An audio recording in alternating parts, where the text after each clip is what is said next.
Hola, buenos días. Muchas gracias. Gracias nuevamente por la invitación. Y bueno, en efecto, el día de hoy voy a hablar de instrumentación mínimamente invasiva con el sistema de HyFlex CDM. Cuando hablamos de instrumentación mínimamente invasiva, a veces nos cuestionamos qué es mínimamente invasivo cuando estamos tratando un tejido que debería de ser respetado, ¿no? Pero que desafortunadamente llegó para realizar un tratamiento endodóntico y bueno, pues hacerla mínimamente invasiva, a veces es un poquito complicada esta palabra, ¿no? Entonces, cuando yo empecé a realizar esta plática, me preguntaba hacia dónde quería como llevarlos, qué es lo que quería que ustedes supieran que para mí tenía que ser un tratamiento endodóntico bien realizado, que un sistema, a pesar de la evolución que hemos tenido ante todo este tiempo de la endodoncia, que podemos tener un sistema que nos va a dar buenas ventajas, pero que a su vez de estas ventajas vamos a tener algunas, algunos puntos importantes que nosotros debemos de realizar antes de tratar con el sistema, ¿no? Y que eso también va a ser un tratamiento mínimamente invasivo. No nada más se trata de que el sistema haya mejorado, que tenga nuevas evoluciones o que hayamos como tenido diferentes aleaciones, que es muy importante saberlo, pero que la endodoncia mínimamente invasiva se basa desde los principios. Y esto hablo de principios de tejidos. Sabemos que debemos de respetar cada uno de ellos, realizar un acceso endodóntico correcto. Hay algo que se llama área pericervical, que a veces no lo consideramos y que es sumamente importante. Hoy en día ya no se utilizan gates o instrumentos como piso con el punto de evitar este desgaste de esta área tan importante. Y bueno, si bien es cierto también la dentina perirradicular, anteriormente creíamos que entre mayor era el desgaste, entre mejor se veía una radiografía con toda la gutapercha un poco engrosada, pues entonces íbamos a tener mejores resultados. Cuando hoy en día, pues sabemos que lo importante es una correcta desinfección y una buena instrumentación y al finalizar una correcta obturación, ¿no? Y algo que le he aprendido también a uno de mis mentores en esta parte, que es al doctor Fernando Goldberg, que nosotros debemos hacer un tratamiento endodóntico siempre y cuando respetemos la parte periodontal.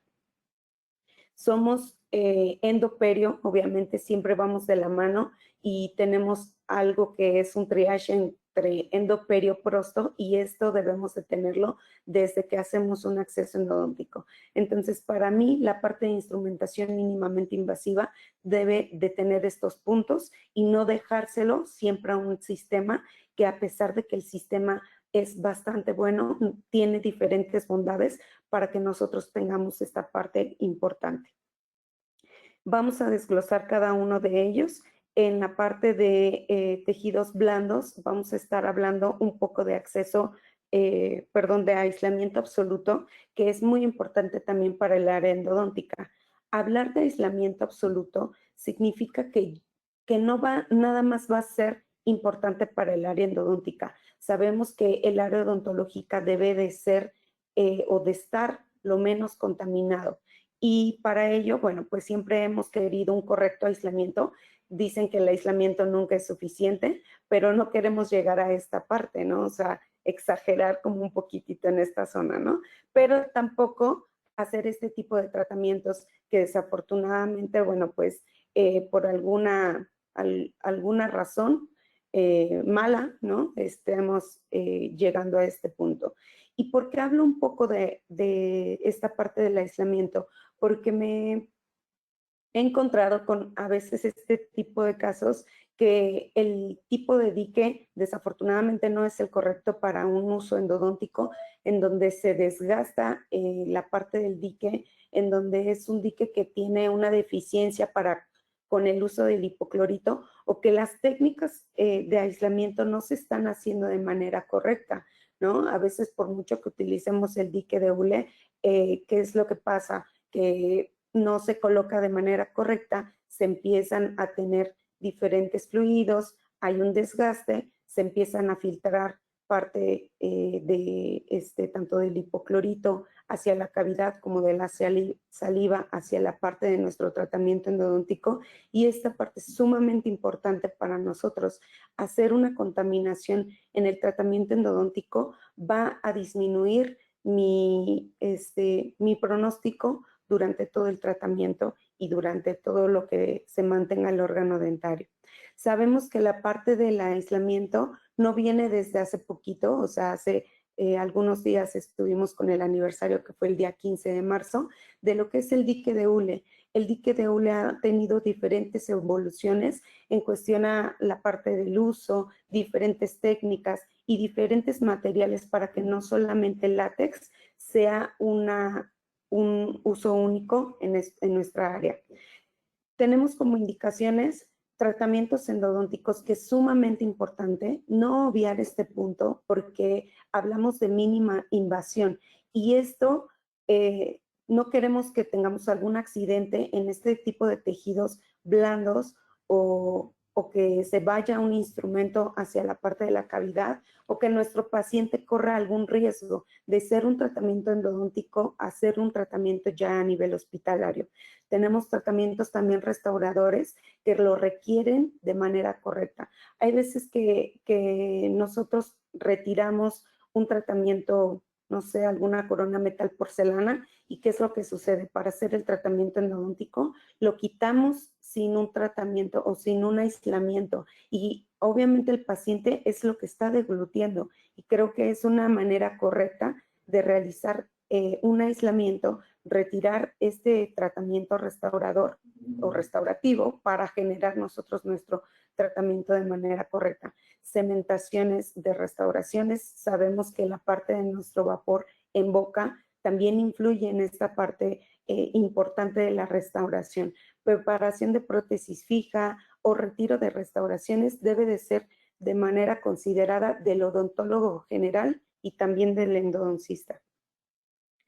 Tenemos, entre comillas, algunas contraindicaciones. ¿Y por qué digo entre comillas? Sabemos que la parte de alérgicos a látex ya tenemos libre de látex, ¿no? Pacientes con claustrofobia se pueden hacer tratamientos de manera corta. Se recomienda que sean normalmente por la mañana, que el paciente está un poco más tranquilo, dar tratamientos cortos para evitar esta parte, ¿no? Pacientes con problemas de sistema nervioso central, bueno, pues utilizar tratamientos ya sea con fármacos que puedan hacer que yo realice un tratamiento de manera correcta y sin influir en la parte de mi protocolo de aislamiento.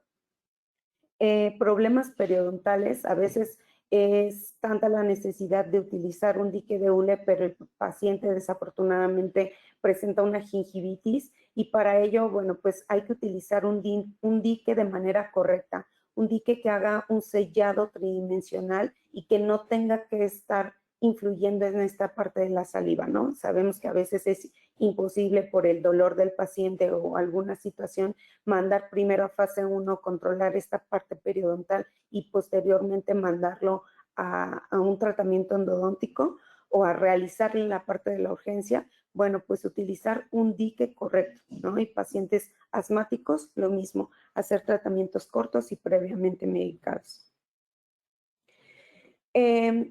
Habían muchos artículos que hablan de la parte de desventajas. ¿Cuáles son este tipo de desventajas? El odontólogo, ya sea general o el endodoncista que considera que no se puede utilizar a lo mejor un tratamiento en cuestión a la parte de un aislamiento, menciona que es por falta de tiempo o en la colocación se lleva bastante tiempo cuando ellos a lo mejor tienen una jornada laboral constante y que esto evita pues obviamente que puedan tener más afluencia de pacientes. Cuando en realidad, bueno, pues ahorita enseguida vamos a ver otro artículo que menciona que los minutos en cuestión a alguien que lo practica diariamente, pues puede ser probablemente de 2 minutos o hasta menos, ¿no?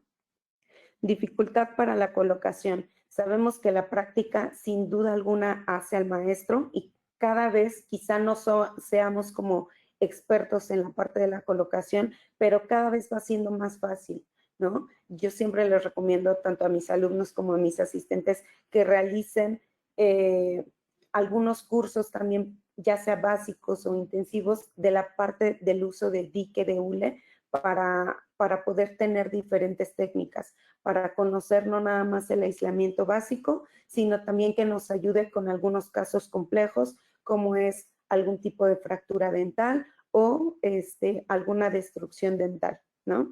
Hay una frase muy importante que ya no tendría que tener como tanta relevancia en la actualidad, que mencionaban: diente que se puede aislar, se puede rehabilitar, ¿no? O se puede tratar.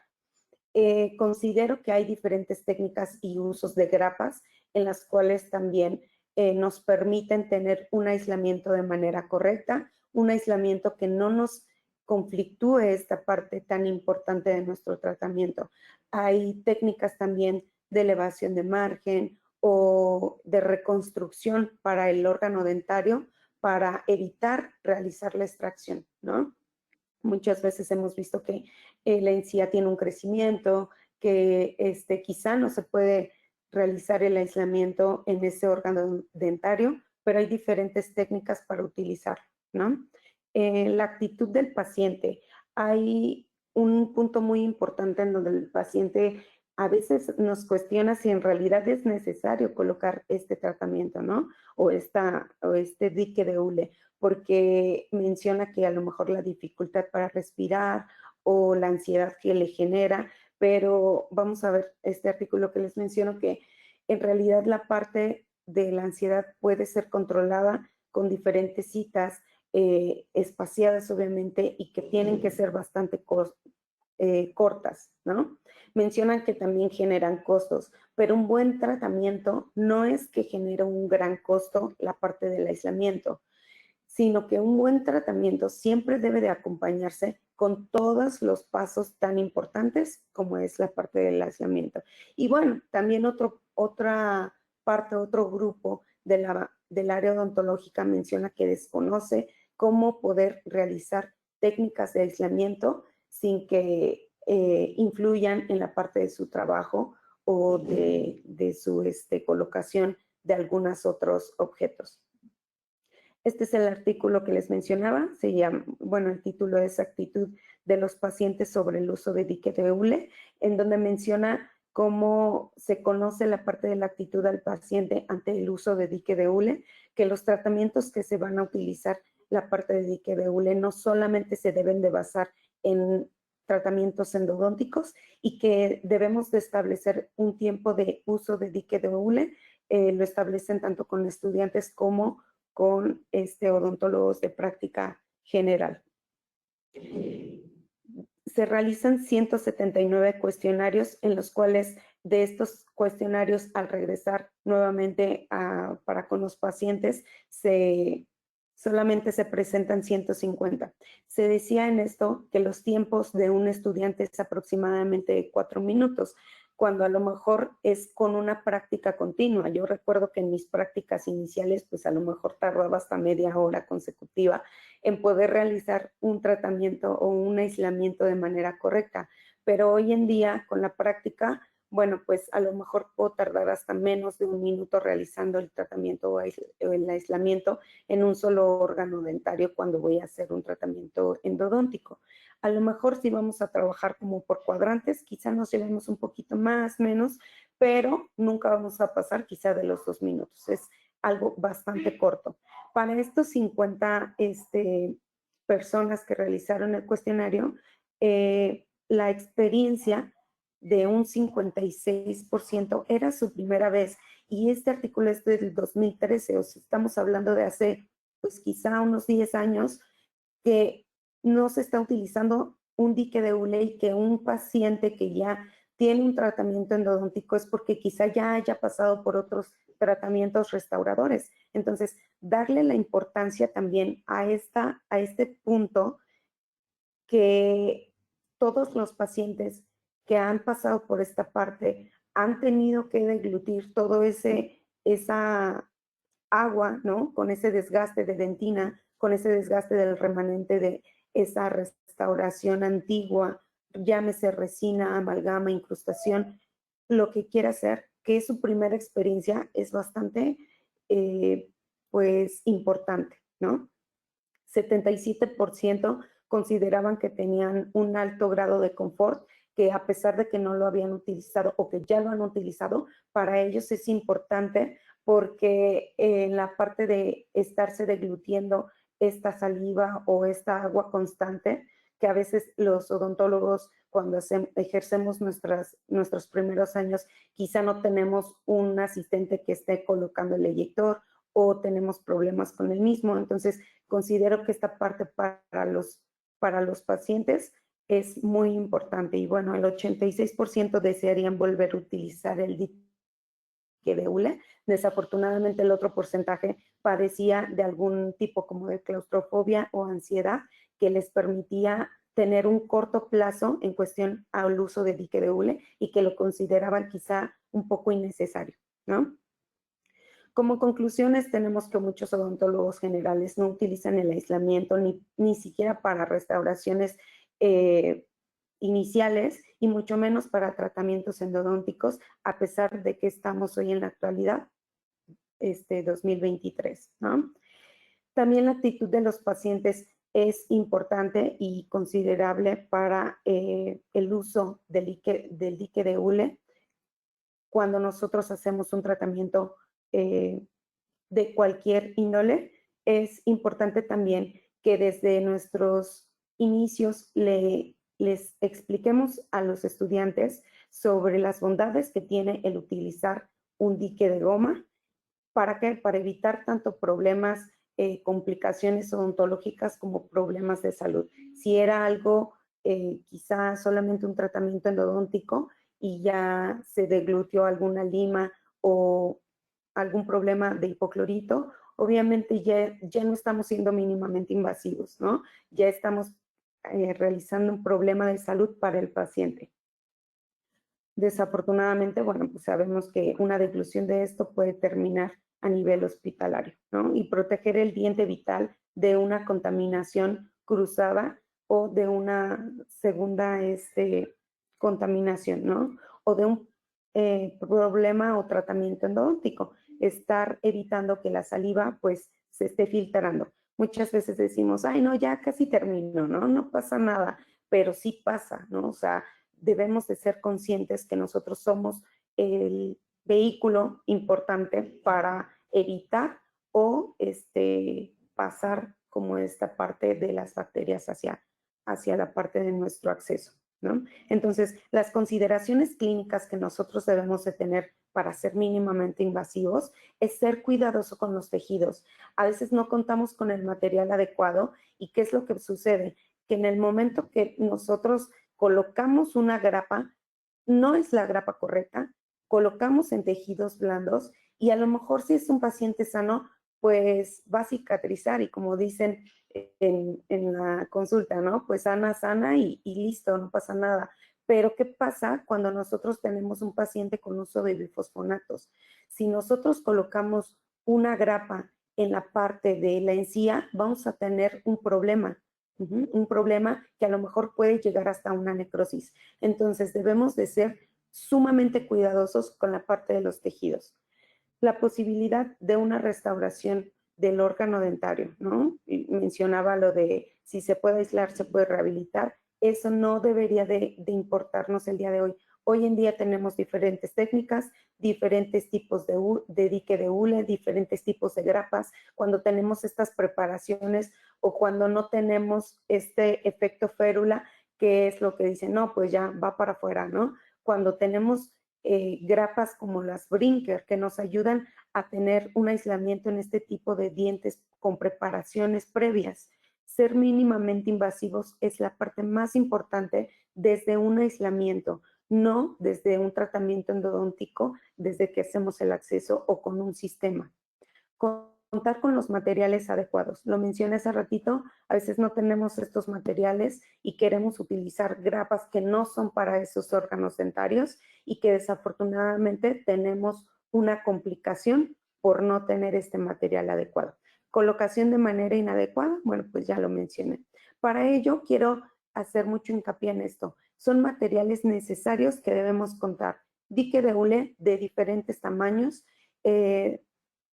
perforadora y no la que tenemos desde la licenciatura. A veces nos encariñamos con los instrumentos, pero no debe de ser así. Un buen arco de Young, porque a veces tenemos como estos arcos que lo mismo, ¿no? Nos encariñamos y ya no sirve y de pronto el paciente da el brinco en el techo o el mismo odontólogo porque el dique ya se desató, ¿no? Grapas correctas. No se necesitan 50,000 grapas para nada más estar utilizando una, dos, sino un buen kit de grapas. Un portagrapas de manera correcta, protector gingival, a veces como que damos un fresazol dique sin querer y bueno, pues utilizamos un protector y listo. Algún tipo de siliconas para otros tipos de aislamiento, tijeras, widgets, lo que son marcadores también para los pacientes, los odontólogos que van iniciando con la parte del aislamiento, pues a lo mejor marcar el órgano dentario para no equivocarnos de diente al hacer un tratamiento, un aislamiento. Hilo dental, ¿no? Es sumamente importante para deslizar y que toda la superficie o esté sellado 360 grados, ¿no? Y una espátula de resina de extremo delgado para a veces invaginar un poquitito si aislamos por cuadrante.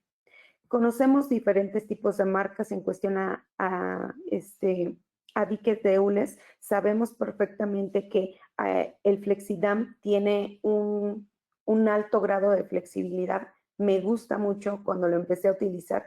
Me decía mi asistente, doctora, ese dique me gusta más porque la parte del sellado tridimensional, o sea, se adosa perfectamente. Cuando utilizamos no sé, en mi práctica privada, no sé si les pasa a ustedes, el Nicton, que es este azulito, el inicial, lo que me pasa a mí es que con esto siempre, por mucho que intento utilizar una succión en la parte del acceso, siempre se me termina deshaciendo cuando tiene contacto con hipoclorito, ¿no? Entonces, para mí es importante un correcto uso de dique de hule. Sabemos que tenemos diferentes colores, diferentes tamaños, que yo siempre en la parte de la endodoncia les recomiendo utilizar colores claros, colores tenues, mismos que nos van a ayudar y a facilitar tanto con el registro de fotografías como la parte de iluminación y fotografía, ¿no? Me pasó esto hace algún tiempo que yo utilizaba esta moda de vamos a utilizar todo negro, guantes negros, dique negro, ¿no? Y de pronto empezaba a desgastar órgano dentario sano porque no me daba cuenta que era la sombra de un dique de hule oscuro, ¿no? Y era la complicación que estaba teniendo ante ello. Entonces, siempre les recomiendo utilizar diques de manera correcta. Siempre es, ¿y de qué lado lo usas? ¿Del lado mate o del lado brilloso? Yo recomiendo utilizar del lado mate. Las fotografías salen muy bonitas. A veces el brillo o el flash, si tenemos un poquito de agua, lo que hace es que da como el flashazo. Entonces siempre les recomiendo del lado mate, ¿no? Existen diferentes tipos de arcos. Yo recomiendo un arco que sea de plástico, un arco que tenga pues estos piquitos de manera correcta, filosa, ¿no? Porque como les mencionaba, a veces utilizamos el arco y ya no tiene filo en esta parte, entonces bota. Este arco de bisagra me gusta mucho también para los estudiantes porque nos permite realizar un doblez y tomar radiografías. En cuestión a endodoncia no recomiendo mucho los metálicos porque salen en las radiografías, entonces hay que estarlo quitando y poniendo. Sabemos que es importante conocer los orificios de cada una de nuestras perforadoras. Primer perforación o la más pequeña, incisivos inferiores, segunda superiores, tercero premolares, cuarto molares y quinto es cuando nosotros colocamos la grapa y posteriormente colocamos el dique, es decir, molares con grapa, ¿no?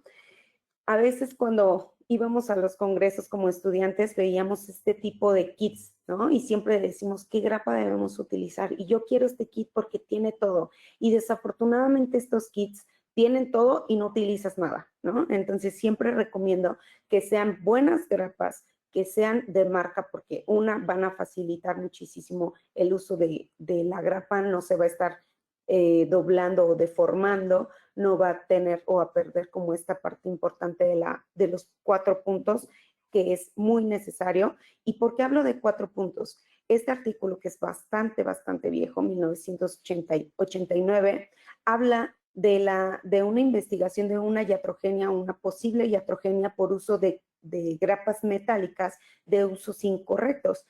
¿Qué es la conclusión a la que llegan? Que se había demostrado que un desajuste del contacto de los bordes, de los 4 puntos de agarre de la superficie de manera incorrecta, pueden generar un punto de contacto que sea un factor para generar una agresividad al órgano dentario.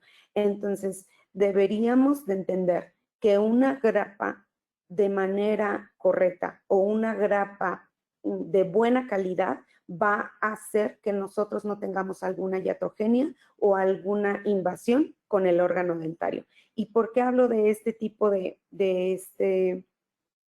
grapas? Porque los 4 puntos se hace este estudio en donde mencionan que los dientes anteriores, cuando nosotros abrimos la grapa y lo vemos por la parte oclusal, nosotros deberíamos de tener en anteriores de 2 a 3 milímetros de espacio, en premolares de 3 a 4.5, en molares de 4.5 a 5.5, para que no genere este trauma, para que no haga tanta presión que pueda generar o una fisura o una fractura del diente. Tenemos diferentes kits. Yo siempre recomiendo, como les mencionaba, a mis alumnos, a mis asistentes, y tengo aquí asistentes que fueron mis alumnos, que no me dejaran mentir, ¿no? Estos son 2 de los kits que son de la mano con el endodoncista, con alas, sin alas y tipo brinker. ¿Qué pasa con estas grapas? Son mate, también las pueden encontrar brillosas. Generamos uso de aletas y sin aletas. Sin aletas lo vamos a encontrar con la W para facilitar la identificación. Y bueno, con aletas, bueno, se va a ver obviamente la parte de la grapa, ¿no?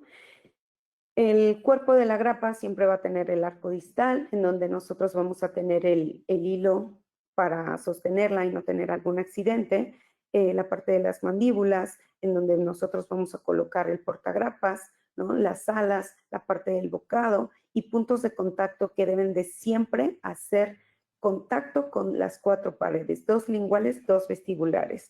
Existen tanto de retención como de retracción. De retención, bueno, pues son estas pequeñas grapas que los 4 puntos van a estar por arriba de la parte de la encía, y de retracción por debajo.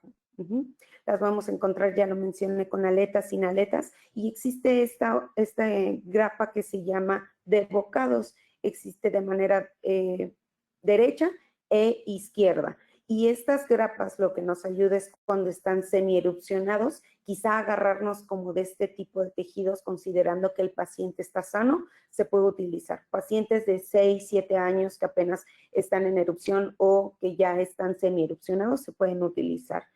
Lo mismo, con brillo, sin brillo, me gustan más sin brillo para evitar los flashazos cuando utilizamos tanto microscopio como fotografía clínica. Y en caso de que ustedes tengan brillosas y no quisieran hacerlo, bueno, pues un bañito ahí con un aeropulidor podría disminuir como esta parte. Siempre debemos de considerar que la grapa debe de ser, pues cuando la vemos del área oclusal, hacemos una presión en el portagrapas y debemos de tener esos espacios en la parte de los puntos de contacto para poder colocarla. Si no tenemos estos espacios de manera correcta, es decir, lo veo de la parte oclusal y saber que va a entrar sin ejercer ninguna presión ni movilidad, ¿no?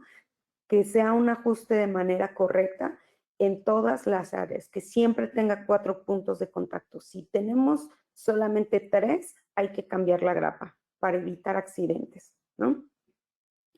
Este tipo de grapas con bocados, les mencionaba, aquí en esta parte podemos observar cómo agarra un poquitito de dique, quería como simular la parte de la encía, en donde nosotros podemos agarrar un poquitito de encía para que tenga un mejor ajuste en esta parte. Les mencionaba, hay derecha e izquierda.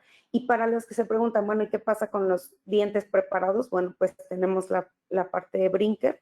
Brinker son grapas que nos van a ayudar bastante en nuestro aislamiento. ¿Se pueden hacer modificaciones de grapas? Claro que sí, pero en realidad en la parte endodóntica, yo con esos 3 kits es más que suficiente. Estarlos utilizando me ayuda bastante con la parte endodóntica. Cuando hacemos a lo mejor restauradora, pues, restaurativa, podríamos utilizar un ajuste de grapas y es, la verdad, bastante bueno. También recomiendo esta parte de los widgets, que es como una liga bastante larga que nosotros podemos ir haciendo cortes para ajustar la parte del dique. Y bueno, vámonos un poquito ya a la parte endodóntica. Sabemos que la parte del éxito de un tratamiento siempre va a empezar por la parte de la planeación, ¿no? Un chef o cualquier área que nosotros hagamos o que nosotros practiquemos, siempre debe de tener una planeación. El chef no llega, pica todo y después dice qué voy a hacer, ¿no? Siempre debe de tener una lista, una planeación, qué es lo que va a hacer y los pasos consecutivos. Para el área de endodoncia, yo siempre lo he dicho que la parte de la planeación siempre va a empezar por el primer paso, que es tomar siempre una buena radiografía. Cuando trabajaba con referidores era le mandaban la radiografía, ¿no? Y era una radiografía que a lo mejor no estaba correctamente tomada y pues no sabes o no puedes empezar una correcta planeación o un diagnóstico inicial que no es el correcto solamente basarse en una radiografía, ¿no? Considerar, ¿es necesario realizar un tratamiento endodóntico? Si es necesario, adelante, ¿no? El segundo paso, y que es sumamente importante, consideraría yo la parte inicial, es el diagnóstico. ¿Cómo voy a iniciar? ¿Cómo voy a iniciar mi acceso endodóntico? ¿Cuánto voy a desgastar? ¿Qué paredes me van a quedar? ¿No? Si tengo esta radiografía en este 6, bueno, ya sabemos que primero quito la restauración, checo que no haya fisuras, continúo con mi planeación de la parte de mi acceso, sé perfectamente y empiezo a analizar a qué me voy a enfrentar en cuestión a la parte anatómica, ver el área que nosotros vamos a tener pericervical y cómo se va a rehabilitar. Muchas veces los odontólogos o endodoncistas hacemos la parte de la rehabilitación y ya estamos trabajando en ello cuando vemos la parte radiográfica, ¿no? Y si no haces esta práctica, también basarnos o estar de la mano con nuestro prosto. Acuérdense que somos el triage, endo, perio, prosto, ¿no? ¿Y con qué lo voy a instrumentar? Es súper importante. Siempre que a lo mejor tenemos un caso en red social, preguntamos, ¿cuál es el sistema?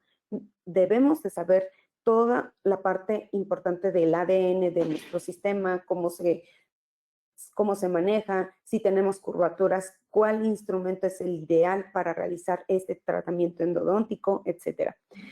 Como segundo paso, hablamos del acceso endodóntico. Este artículo es bastante nombrado y uno de los favoritos en la cual menciona la parte de una incidencia de fractura cuando tenemos un tratamiento endodóntico o frecuencia, perdón, de fractura en un tratamiento endodóntico con diferentes accesos endodónticos, ¿no? Entonces, ¿qué pasa cuando nosotros hacemos un acceso, pues, que dejamos paredes delgadas? Obviamente la incidencia de fractura va a elevarse, pero hacen dos tipos, que es el conservador y ultraconservador, también conocido como ninja. No hay diferencias significativas, pero para ello, para un tratamiento o un acceso ultraconservador, siempre necesitamos una tomografía. Es un protocolo, todo se va por protocolos, ¿no? Es primero utilizar una tomografía, hacer una endodoncia guiada, ¿no? Para tener obviamente el acceso a todo esto y posteriormente realizar el tratamiento endodóntico. Pero pocos son los casos que a lo mejor llegan con toda la estructura completa, ¿no? Que el caso es diferente a que nosotros tengamos que realizar un acceso tradicional, pero no hay una diferencia significativa. No soy partidaria de estos accesos. Creo que la endodoncia, a pesar de que queremos ser mínimamente invasivos, tenemos que ver. Y les voy a mostrar unas fotografías que no nos van a permitir ser mínimamente invasivos con un acceso ninja, porque siempre van a quedar este tipo de tejidos. El área pericervical es súper importante. Hoy en día lo trabajamos también con prostodoncia, evitar el hacer postes o pernos, como los conozcan, el evitar hacer preparaciones con hombros, porque esta área se desgasta. ¿Cuál es el área pericervical? Bueno, pues sabemos que es por arriba 4 milímetros de la cresta ósea y por abajo 4 milímetros. También debemos de conocer que la parte de los accesos endodónticos de la parte del área cervical, cuando nosotros realizamos instrumentación con, con abridores, como si los tiene el sistema, pues no meterlos todos por completo, ¿no? Meter 4 o 5 milímetros y posteriormente instrumentar manual y rotatoria, ¿no? O evitar estar utilizando la parte de Gates Glidden, de piso, ya no se tiene que hacer un desgaste en el área cervical. La parte cervical no quiero decir que es menos importante, pero el área apical es donde debemos de hacer mayor limpieza, mayor desinfección. Esta imagen me gusta mucho y siempre menciono que en las rectas se conoce la máquina y en las curvas se conoce al piloto. ¿Por qué me gusta mucho? Porque también es para el área endodóntica, ¿no? Cuando vemos estas dobles curvaturas, estos casos impresionantes en redes sociales y muy admirables que tienen un mínimo desgaste, pero sabemos perfectamente que el odontólogo que está tratando ese órgano dentario sabe perfectamente qué sistema está utilizando. No nada más es el trabajo del sistema, sino del conocimiento, el conocimiento del ADN de su instrumento, el conocimiento de si utiliza más austenita o martensita, el conocimiento de cómo va a ser su permeabilidad, su instrumentación, su desinfección. Y bueno, sabemos que la parte importante también de la dentina radicular es el conocimiento del instrumento, ¿no? Que hoy en día yo creo que el doctor Alejandro Pérez Ron, un gran amigo, se ha cansado de decirnos el área apical es más importante, ¿no? Con el doctor Siqueira, artículos impresionantes, mi admiración y respeto siempre, en donde todo el tiempo hablan de la parte apical, que es la importante, que no necesitas desgastes excesivos, que no necesitas no sé, un 0,6, un 0,9 en tratamientos iniciales, cuando la parte de tu desinfección siempre va a ser correcta. Entonces, conocer a nuestro instrumento nos ayuda a cómo utilizarlo, cuándo utilizarlo y dónde utilizarlo. Hay una parte muy importante que se llama MFD, que nos ayuda a conservar el área pericervical. Esta área pericervical o esta dentina pericervical es súper importante para evitar a futuro fracturas verticales. Entonces, sabemos que existen diferentes instrumentos que han bajado este MFD, que han bajado este calibre, pero considero que no sea como lo suficiente, porque tampoco es irnos al extremo de no tocar paredes, ¿no? Sabemos que ningún instrumento va a tocar todas las paredes, pero sí las correctas. En la parte del sistema HyFlex lo tenemos a 1 milímetro y las tomografías que yo he presenciado, considero que es un desgaste de manera correcta. O sea, 1 milímetro no va a afectar en el área pericervical, ni mucho menos en un tratamiento post-endodóntico, ¿no? Les mencionaba, conocer el ADN siempre austenita, ausencia de, o un poco más rígido para mnemotecnia, y martensita, más flexibilidad, agarra mejores curvaturas, pero necesitamos más de permeabilidad, ¿no? Cuando hablamos de este sistema de HyFlex, nos preguntamos, bueno, ¿en qué fase se encuentra? Sabemos que el níquel titanio está tratado y cuando está tratado es como si tú metieras un metal, lo metes a diferentes grados centígrados dependiendo del instrumento, la casa comercial, y posteriormente cuando lo sacas del calor, ¿qué es lo que sucede con este? Tiende a generar una fase, esta fase blue wire, pink wire, etcétera. Cuando llegamos a HyFlex, CM o EDM, hablamos de que tiene una aleación CM wire, ¿sale? Les voy a hacer la presentación de la parte del sistema.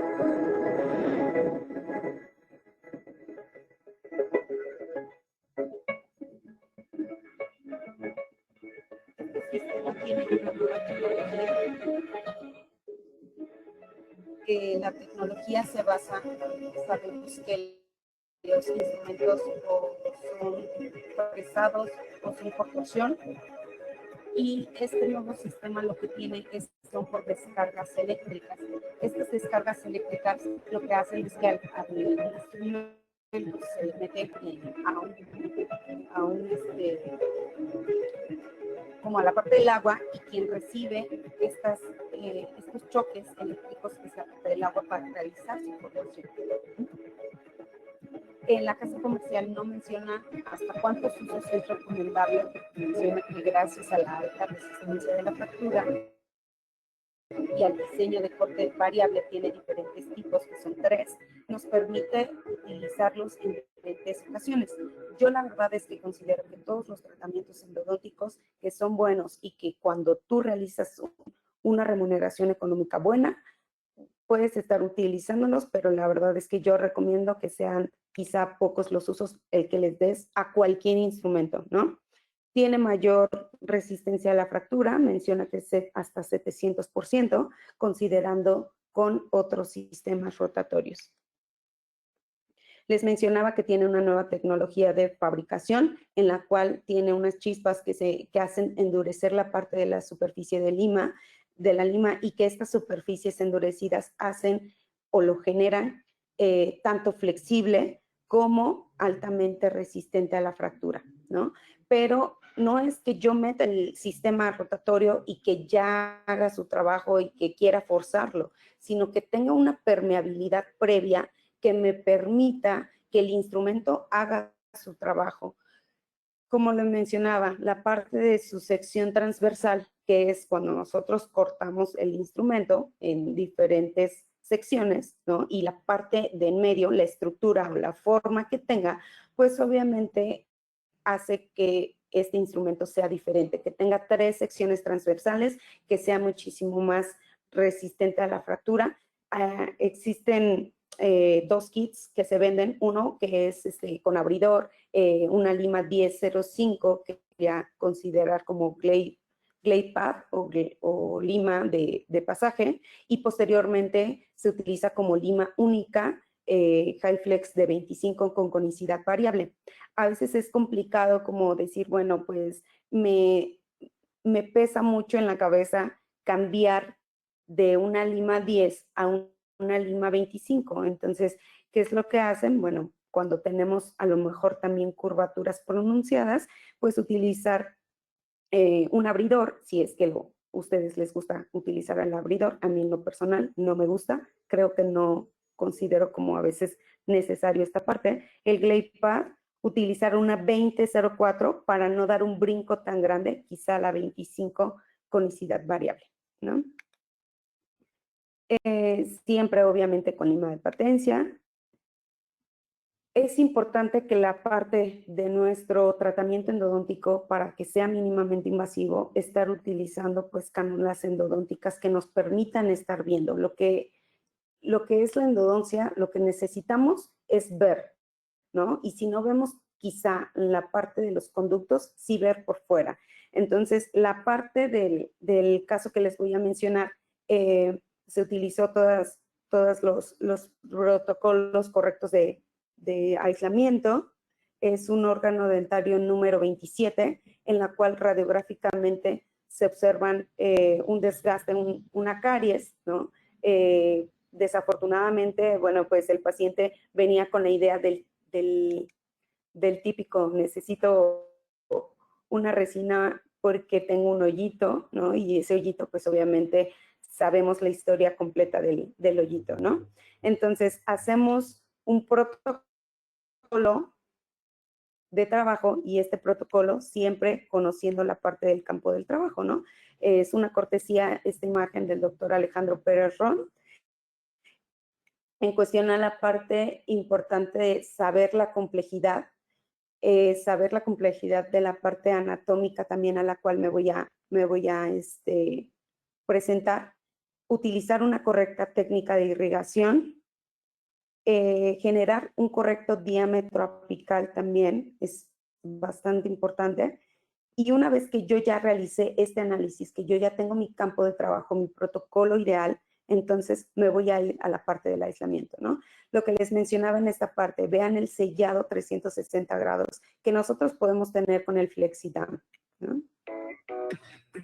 Hacer un acceso, les mencioné, es la parte, tienen unos artículos, la parte más importante del tratamiento endodontico. De aquí va a depender la acción, la instrumentación, la obturación, y pues obviamente, bueno, también la activación, ¿no? Es importante quitar, obviamente, toda la caries, ¿no? Caries para no generar una contaminación cruzada. Me gusta mucho a mí utilizar fresas de diamante negro o de carburo. Recordemos que diamante desgasta, carburo corta. Y una vez que retiro toda la parte de la caries, yo utilizo trompocónicas, ¿no? Las TR13, TR14, ¿para qué? Para que no tenga concavidades en mis paredes y que cuando yo coloque ya sea un instrumento, una punta de irrigación, cualquier otro objeto, no se me esté atorando en las paredes, porque las paredes van a tener estas concavidades si utilizo una fresa de golpe, ¿no? Entonces, retirar toda esta parte importante como del tejido, de la caries y hacer un correcto acceso. Les mencionaba, hacer mínima invasión significa desde el inicio hasta el final. ¿Por qué no soy partidaria de un acceso ninja? Vean esta parte, ¿no? Esta parte de tejido que tenemos de dentina, que es lo que compone quizá un poco al techo. Cuando nosotros lo empezamos a retirar, vean estos dos cálculos pulpares, ¿no? O sea, no lo estaba viendo de manera correcta porque no había quitado esa parte. Entonces, si estos cálculos se me van al conducto, me van a hacer una complicación terrible. Quito eso y veo también en esta parte que hay tejido y este es con vista microscópica, ¿no? Entonces, quito esta parte. Me gusta mucho utilizar el sónico en esta zona para retirarlo, para ya no generar como tanto una agresividad con la parte de una fresa. Me gusta mucho tomar 3 longitudes de trabajo, que es con la 0.8, con la 15 y terminando la instrumentación. ¿Para qué? Acuérdense que la mínima invasión también es en la parte del ligamento periodontal. Entonces, hay que estar cuidando nuestro ligamento periodontal para no estar extruyendo material o el hipoclorito, ¿no? Es importante que nosotros tengamos tanto cánulas correctas para la endodoncia como la parte de nuestras agujas, ¿no? Conocemos que la parte de la profundidad de la aguja debe de ser con una instrumentación. Hay una burbuja que se llama Vapor Loop, que nosotros decíamos que una instrumentación de una 35 o una 40 hacía que esta burbuja se rompiera. Las agujas se miden o se calibran por algo que se llama gauge y estas en México es muy común encontrar la amarilla, a veces sí encontramos como la morada. La amarilla es de 27 gauge, pero esta tiende a ser un calibre .40 y obviamente pues vamos a tener esta burbuja en la parte inferior, ¿no? Que no nos va a permitir pues una correcta instrumentación en la parte de abajo. Si bien tenemos un calibre o un gauge 30 y pues obviamente nos va a permitir bajar un poco más, ¿no? Entonces, la parte, ya saben, de la velocidad, nos han mencionado diferentes protocolos. Alejandro Pérez Ron menciona que son 5 mililitros por 30 segundos con una activación continua por cada conducto mínimo 15 mililitros. La técnica de irrigación debe de ser siempre constante. Cada vez que sale un instrumento, yo hago una irrigación.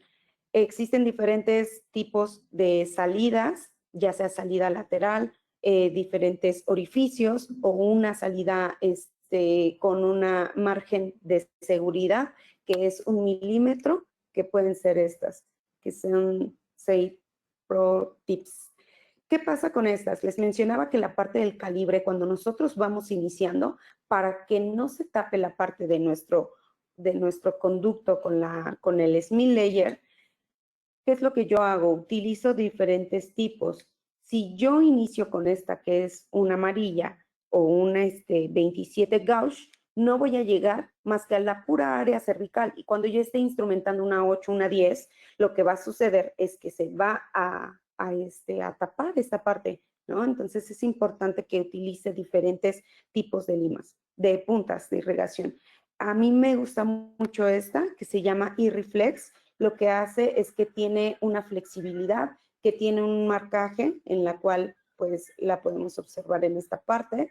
Tiene esta flexibilidad, tiene como este cabezal en donde nosotros podemos hacer unas diferentes inclinaciones que nos ayudan también a la parte de la irrigación. Tiene doble salida, como lo podemos observar aquí y como lo podemos observar acá. Tiene una salida de aquí, una salida acá, y el calibre, pues sí, el espacio en el que podemos entrar es con una conicidad de 0.04 y podemos empezar a utilizarla desde una instrumentación 10. Cuando hacemos nuestra instrumentación, sabemos que debemos ser mínimamente invasivos. Tenemos en este molar, ha sido muy común encontrar en órganos dentarios superiores 7, dos conductos mesiales y uno distal. En este caso encontré 3, que es el MB1, MB2 y el MB3. Muchas veces el MB1 con el MB2 se unen. En este caso, el MB2 se unía con el MB3.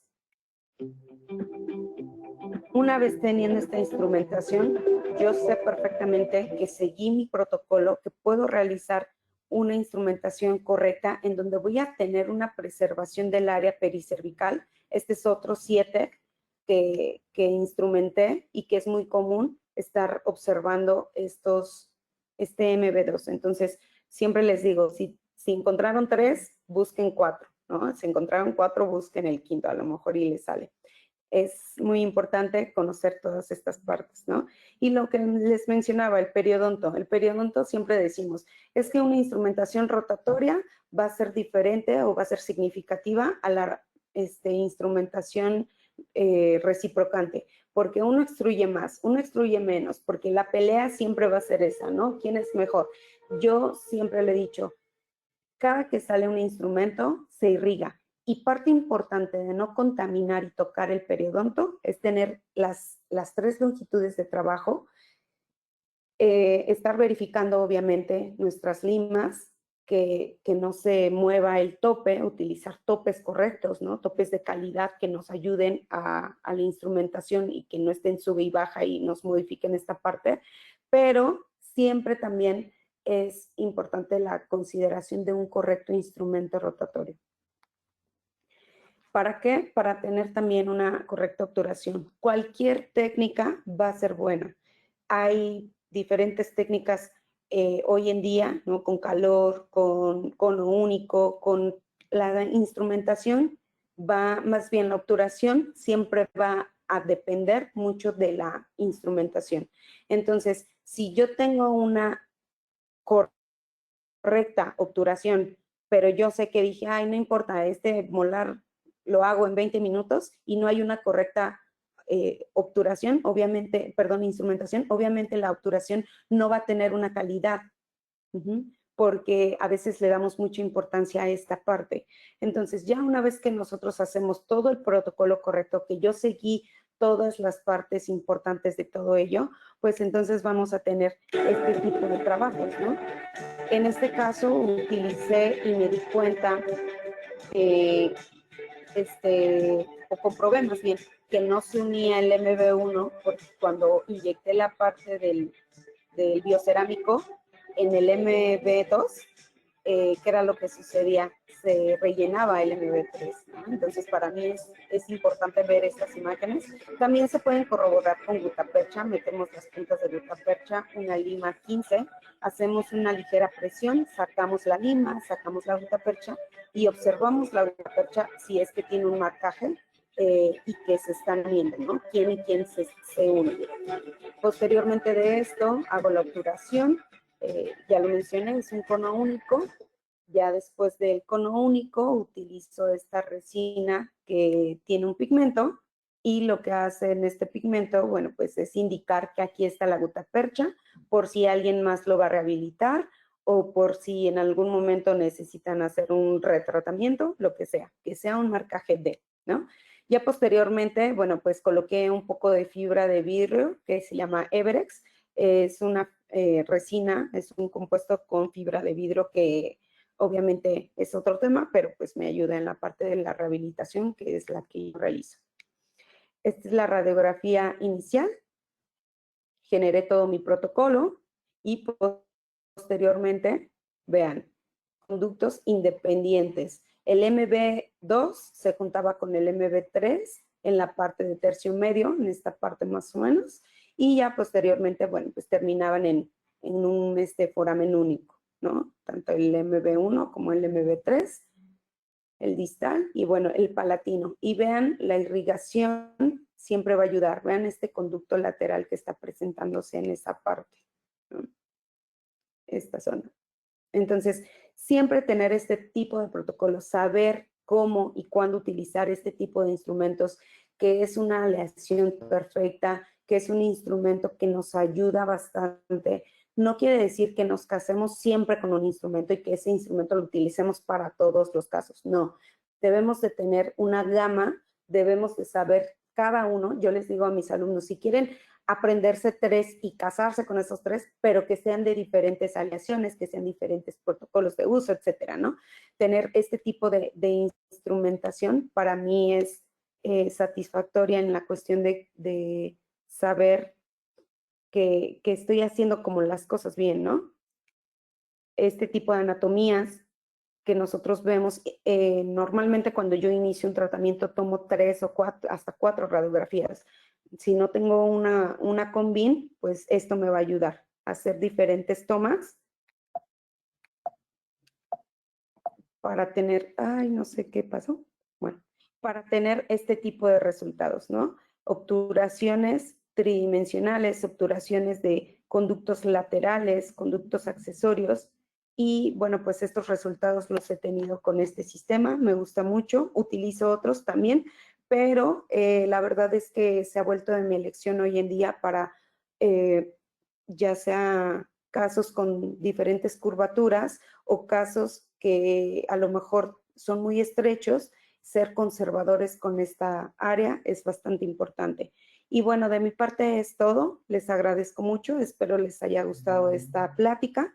Y bueno, pues mis redes sociales estoy como Maite Mour. Ya saben, cualquier cosa, siempre estoy al pendiente. Agradezco nuevamente la invitación a COA, a la doctora Gaby y pues a todos los que forman este equipo.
Muchas gracias, Octavio. Buenos días a todos. Es un gusto para mí poder estar con ustedes. Agradezco la oportunidad que me dan. Y pues bueno, ya lo dijo Octavio, algo de mi currículum, que principalmente lo mío es trabajar con la restauración directa de resinas. Y pues en ese sentido, vuelvo a agradecer la oportunidad que me da de trabajar con las resinas de Brilliant Everglow. En esta ocasión lo que vengo a presentarles pues son las posibilidades que tenemos con este sistema. El título de la conferencia son Restauraciones Directas con Resilience Brilliant Everglow y mi nombre es Alfonso Fiel. En ese sentido, vamos a darle un poquito de introducción a esta parte de la ontología restauradora, en donde, pues bueno,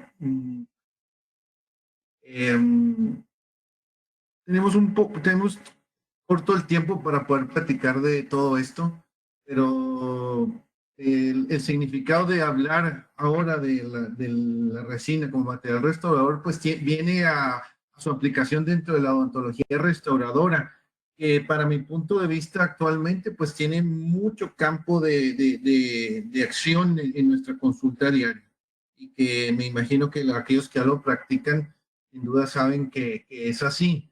Dentro de los parámetros o dentro de los conceptos de la odontología restauradora actual, pues obviamente no solamente ya está el mantener la salud y garantizar cuestiones de función y estética de los dientes a restaurar, sino también mantener armonía con los tejidos de soporte y del organismo en general.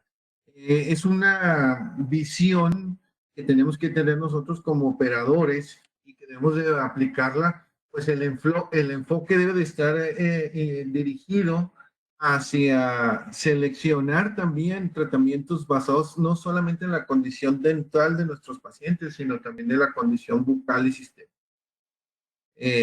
Mucho de lo que implica estudiar el material restaurador de la resina viene de su parte de aplicación pero sin duda también hay que estar conscientes de que nos ayuda a simular las propiedades biológicas de nuestros dientes.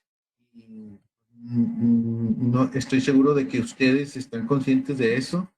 Y lo menciono, pues venimos de tener opciones de materiales dentales como ionómeros de vidrio, como algunos otros que están también dentro de la opción de materiales restauradores, pero sin duda sabemos que la resina es una de las que cumple con muchas de las requerimientos que se solicitan dentro de la odontología restauradora directa.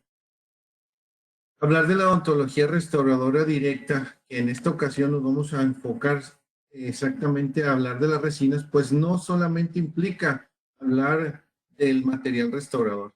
Tenemos que tener y estar conscientes de que existe un protocolo detrás de todo esto, que se debe de seguir para poder llevar a cabo nuestras restauraciones con éxito. Un protocolo que va desde lo importante, lo más importante para mí, el diagnóstico, y cuestiones elementales como aislamiento, como la cuestión de los principios de las preparaciones, hablar de cómo hacemos protecciones pulpares, nuestro protocolo adhesivo. Hoy nos vamos a enfocar a hablar de la resina, pero también es importante estar consciente, y lo vamos a mencionar en algunos momentos, las cuestiones de terminado y pulido, protección y mantenimiento, cuestiones del grabado y cuestiones de la polimerización. En este caso nos vamos a enfocar a hablar de la resina, como ya lo mencioné. Sin duda, la resina ha sido una de las contribuciones más significativas que ha tenido la odontología restauradora con respecto a los materiales, y esto se viene dando desde 1960. A mí me ha tocado un poco de la evolución de las resinas desde el momento en que mi pregrado en la universidad, la escuela era aprender a poner más amalgamas que resinas. Y ahora me doy cuenta pues que la situación es todo lo contrario. Ha existido una gran evolución de este material, al momento de ahora, yo creo que sabemos que es uno de los ideales. En la actualidad, las resinas compuestas son fotopolimerizables, a comparación de su inicio. La estética está totalmente mejorada. Estamos hablando que estamos teniendo rellenos del material de la resina a partir de nanopartículas en su tamaño y que nos confiere las propiedades que ya todos conocemos y que son de requisito para la restauración. En la actualidad tenemos material, tenemos kits de resinas compuestas con amplio rango de tonos y de opacidades y se usan también en anteriores y posteriores. Es importante cuando hablamos de resina siempre estar conscientes de los componentes principales de esta, que son su matriz orgánica, que es la resina tal cual, los componentes que son el relleno, la parte inorgánica y el agente de unión entre estos dos. Es importante definir siempre el tipo de relleno con el que estamos trabajando, del que está compuesto nuestra resina, que estamos utilizando en nuestro consultorio, y también conocer, para mí, en este espacio pequeño en el que vamos a aplicar, saber que son de las dudas que todos mayormente presentan, cuestiones con respecto a color y no solamente color, sino también opacidad y translucidez. Y yo creo que son de los dos puntos principales que voy a manejar en esta plática. Pretendo darles un poquito de descripción del material de la resina Brilliant Everglow con respecto a sus características generales, un poquito de hablar de los colores disponibles y las opacidades y cómo aplicarlas. Y al final de cuentas es ahí donde se viene la duda. ¿Cómo utilizo las diferentes opacidades de mis resinas? A lo largo de mi experiencia de estar trabajando con estos materiales, yo creo que esa es una de las dudas más grandes y por eso hoy en mi plática me voy a enfocar a cómo utilizar esas opacidades de mis kits de resina, en este caso el Brilliant Everglow. Cuando hablamos de Brilliant Everglow, la verdad es que yo me doy cuenta que dentro de sus características, pues lo puedo clasificar de uno de los materiales de alta gama. Me puedo sentir confiado de que cumple con los requisitos que mis restauraciones necesitan. Ellos lo describen como un material submicrónico híbrido de alto relleno, con diferentes tonos y con, con opacidades opacos y translúcidos. El tamaño de su partícula, que son de las características que nosotros debemos de conocer de nuestro material, nos habla de que son partículas desde 20 hasta 1500 nanómetros. Sin duda, entra de los materiales relleno nanohíbrido, y que, como ya les he comentado, cumple con las características de un material de alta gama. Dentro de estas características siempre vamos a hablar de la contracción al momento de polimerizarse, características de manipulación, en donde sin duda es una de los plus que me da a mí este material, en el que yo lo digo de manera particular, me gusta su manipulación, y que también tiene buenas características a la hora de lograr un pulido sencillo. Con el tiempo nos vamos a dar cuenta que es duradero. Dentro de las características generales de la resina, tenemos que hablar que es una resina de condensación para aplicación en técnica de estratificación, como la son la mayoría de las resinas, y que se aplica en incrementos de 2 milímetros máximo. Es una resina con características físicas muy valorables.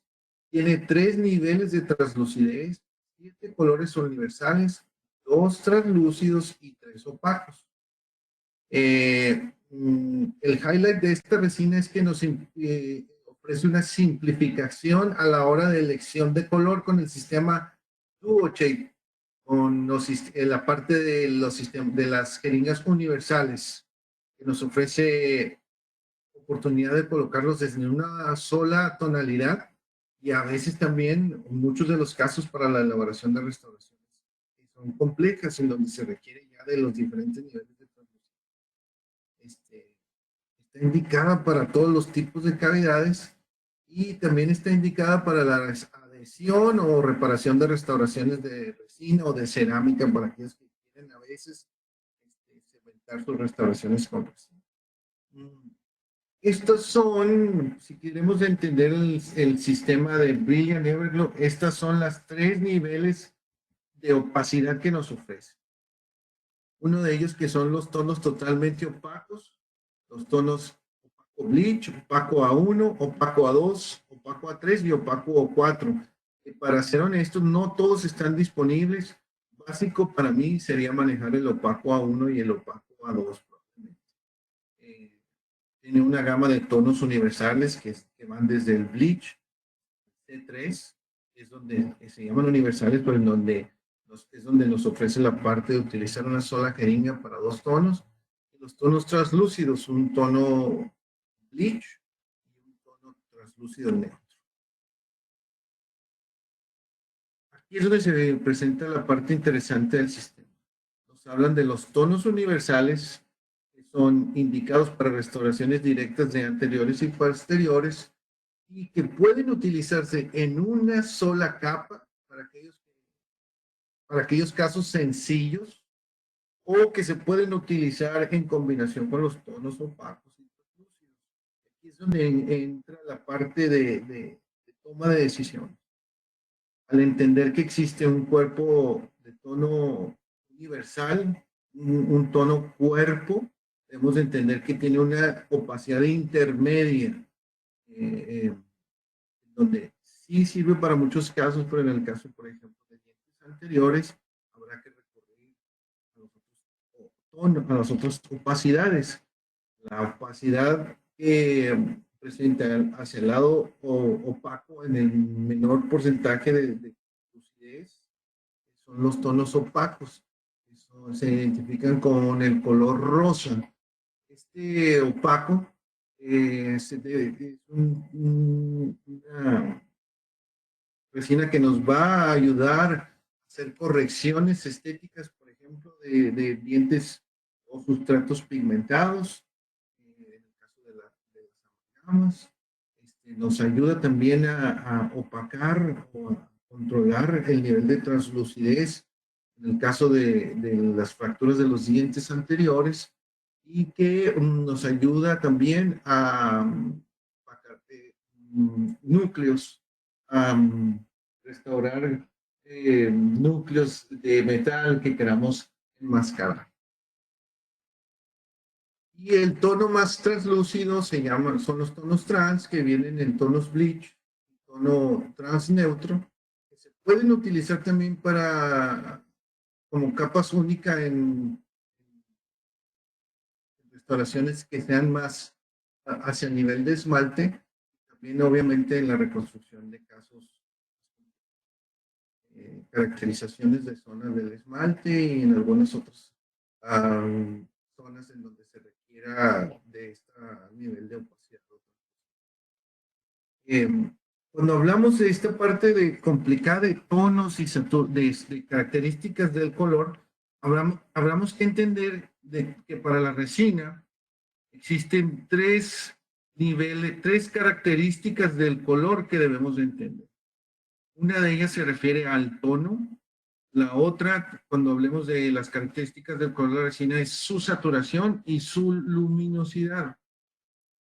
Cuando hablamos de tono, nosotros comúnmente los conocemos por la clasificación de Vita como los tonos A, B, C y D, que tienen pues su comparación con los colores ordinarios que nosotros conocemos. Cuando hablamos de saturación, por ejemplo, para un tono A, en el tono Vita, tenemos que entender que tenemos una saturación 1, una saturación 2, una saturación 3 y una saturación 3.5. Tenemos en una sola diferentes niveles de saturación. Y aquí es donde viene la aplicación de esta parte de los tonos de translúcidos y opacos, en donde la luminosidad se refiere a la cantidad de luz que el órgano dental refleja. Entendiendo que para la zona de la dentina tenemos mayor reflejo de luz, por lo tanto es más opaco. Para la zona del esmalte, menor reflejo de luz, por lo tanto es más translúcido.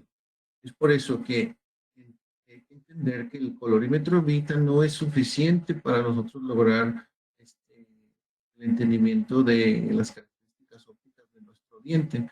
No, hay que darle también cabida a la parte de la luminosidad, en donde entender ahora que los colorímetros de resina son indispensables conocerlos muy bien, pues nos van a dar indicación no solamente de nuestro tono que estaremos utilizando, no solamente de la saturación de este tono, sino también de las características de translucidez u opacidad que nos está ofreciendo para poder aplicarlas correctamente.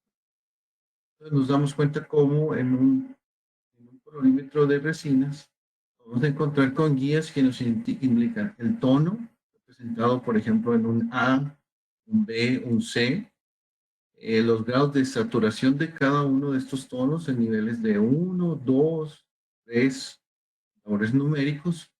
También nos vamos a encontrar con la indicación de características de lucidez u opacidad, denominados en este caso para el sistema trans, para los más translúcidos, y opacos para los más universales para los tonos medios. Para poder entender esto, pues es aplicarlo a las características ópticas de nuestro. Por ejemplo, entender que para la zona donde encontramos mayor niveles de dentina, mayor volumen de dentina, vamos a encontrar mayores niveles de luminosidad u opacidad. Para la zona media, que corresponde la dentina superficial o el esmalte profundo, vamos a encontrar saturaciones universales, en este caso para el sistema de Brilliant, y para la zona del esmalte nos vamos a encontrar características ópticas de translucidez. Traducido a los sistemas, digamos, debemos de entender como reglas que la opacidad o la translucidez es lineal. Lineal mayor para cervical, digamos medio para el tercio medio y mucho más, mucho menor en opacidad hacia el borde incisal. Pero debemos de entender también que esta parte de esta cuestión de la opacidad también es radial. ¿Qué significa? Que vamos a encontrar mayor nivel de opacidad hacia la zona central, la zona de mayor volumen de la resina. Vamos a encontrar un nivel de opacidad media hacia la zona de dentina superficial o esmalte profundo. Nos vamos a encontrar con menor opacidad o mayor translucidez hacia el esmalte. Entender esto nos va a ayudar a definir cómo vamos a usar nuestros sistemas de resina. Opacos para la zona más central y más cervical. Cuerpos, entendiendo que el cuerpo lo vamos a usar en la mayor parte de nuestro órgano dental, digámoslo así, igual con la misma regla, mayores niveles de opacidad hacia cervical y hacia central, y los translúcidos con mayor nivel en el sentido contrario, mayor nivel hacia la zona de esmaltes y menor hacia la zona de cervical, y en el mismo sentido desde el centro hacia el externo. Entendiendo esta parte nos da entonces la posibilidad de darle el buen uso a nuestras resinas. La ventaja que nos ofrece el sistema de Brilliant es que podemos utilizar, en la cuestión del tono, podemos utilizar una sola jeringa para los tonos, por ejemplo, A1 y B1, y los tonos A2 y B2, ayudándonos a simplificar esta parte que puede ser la compleja a la hora de aplicar. Entendiendo que tenemos todas estas posibilidades, nuestras oportunidades de trabajo se convierten en diversas.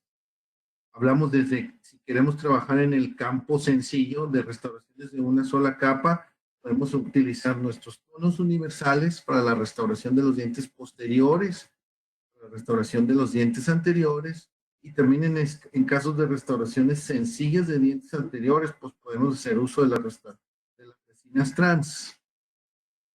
Cuando nos vemos en la necesidad, que son muchas, y la mayoría, de restauraciones un poquito más complejas, de mayor tamaño y con mayor requerimientos estéticos, pues tenemos la posibilidad de utilizar combinaciones de dos tonos o de dos opacidades, con la posibilidad de combinar tonos opacos con tonos universales o tonos universales con tonos trans. Y también en este caso, y en algunos, muchos también utilizar tonos opacos en combinación con tonos translúcidos. Esa es una situación que ya nosotros como técnicos, y en el caso de restauraciones muy complejas, como puede ser la de un caso anterior, una fractura grande, fractura importante de un diente anterior, pues seguramente nos vamos a ver con la posibilidad o la necesidad de utilizar los tres niveles de opacidad del sistema, el opaco, el universal y el trans, cuando nos veamos en la necesidad de reproducir algunas características de un diente complejo, cuando estamos hablando de halos, de zonas translúcidas hacia los bordes. Entonces, sin duda el sistema nos ayuda a abarcar la parte de la zona de de sencilla, en donde podemos restaurar con con un solo tono, o las partes más complejas, haciendo combinaciones de los demás tonos. En otro sentido de esquema, pues está esta posibilidad, utilizar tonos universales de una sola capa y la combinación de cualquiera de los otros, tonos universales y tonos trans, tonos opacos y tonos universales, y tonos opacos, tonos universales y tonos trans. Y ahí es donde yo son los casos clínicos que les voy a presentar. Cuando hablamos de la resina, esta resina es una resina que se puede polimerizar. Cuando hablamos en cuestión de polimerización, se puede polimerizar con cualquier unidad de fotocurado, cualquier lámpara. En este caso, entendiendo reglas universales en donde a mayor grosor de mi capa, más tiempo de exposición le voy a dar.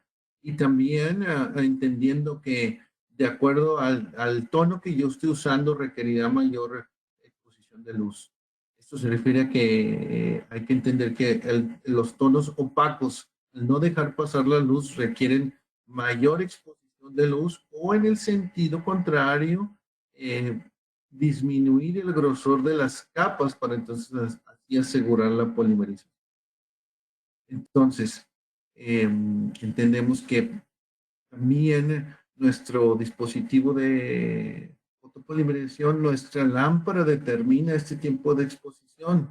Debemos entender que si nuestra lámpara nos da una potencia de 800 miliwatts, que es la que se denomina, yo creo, mínima básica, nos aumenta el tiempo de exposición, tiempo de polimerización, y cuando tenemos equipos que nos cumplen con con la alta poder, podemos disminuir nuestros tiempos. Estamos hablando de 1600 miliwatts, suficiente y máximo. No es necesario subir o mayor potencia de luz. Yo creo que ahí estamos en lo básico, para así también controlar esta parte de la polimerización modulada. Entonces, compatible definitivamente con cualquier sistema de polimerización, entendiendo que a mayor opacidad, mayor tiempo de exposición, y mayores grosores, mayor tiempo de exposición también. Puedes combinar cualquiera de los colores del sistema de tonalidades del Brilliant Everglow, por supuesto, siempre y cuando pues ya en el entendimiento del resultado que estamos buscando, vayan acorde. En ese sentido, pues tenemos la posibilidad de utilizar, por ejemplo, opacos A2 como base de restauraciones que voy a combinar con un sistema universal A2. En caso de saturaciones mayores, puedo combinar también con opacidades A2. Y en el caso de ir a tonos más blancos, pues obviamente tenemos la posibilidad de tener un opaco A1 con una resina universal A1, que nos da también el tono B1 y que con un efecto translúcido bleach para aquellos casos en donde los dientes que caen dentro de la clasificación de los bleach, los más blancos. Es una posibilidad, definitivamente. Combinaciones de los tonos. También es un sistema que es compatible con cualquier sistema de resina universal y que también es compatible para cualquiera de las técnicas de autograbado. Vamos a darle explicación ya un poquito más, más práctica de lo que estamos hablando, entendiendo que es un sistema que nos puede ayudar que nos ayuda definitivamente a cumplir con todos aquellos requerimientos de nuestras restauraciones directas. Pues vamos a darle el ejemplo de los casos clínicos, que es ahí donde vamos a ver y entender sus posibilidades. Empezamos, por ejemplo, con el caso de restauraciones de dientes posteriores, en donde a la inspección clínica básica pues nos damos cuenta que son restauraciones de amalgama ya caducas, terminadas en su tiempo de vida y que obviamente nos vemos en la necesidad de cambiar. Dentro del protocolo, pues lo voy a explicar en el primer caso nada más, en los demás nos vamos a ir un poquito más abreviados para no darle tanto alargamiento a esto. Pues vamos con los principios básicos del protocolo que van desde el aislamiento, la eliminación del material restaurador previo, donde ya aplicamos nuestros principios de preparaciones de cavidades, y donde dejamos nuestras restauraciones. Cuando hacemos restauraciones de amalgama, muchas veces tenemos que presumir el trato que nos resulta de la amalgama puede ser un sustrato pigmentado. En este caso, consideramos que no es tan grave, digamos que es un sustrato con pigmentación muy manejable con un solo tono de resina. Vamos en este caso a recurrir a los sistemas universales y que pues bueno, bajo el seguimiento del protocolo, estamos dando nuestro acondicionamiento. En este caso, se decide utilizar el acondicionamiento selectivo solo del esmalte con 15 segundos y que en este caso lo aspiramos, lo lavamos y después de secar, de eliminar el exceso de agua, dejamos nuestro esmalte acondicionado para entonces recibir la aplicación del adhesivo.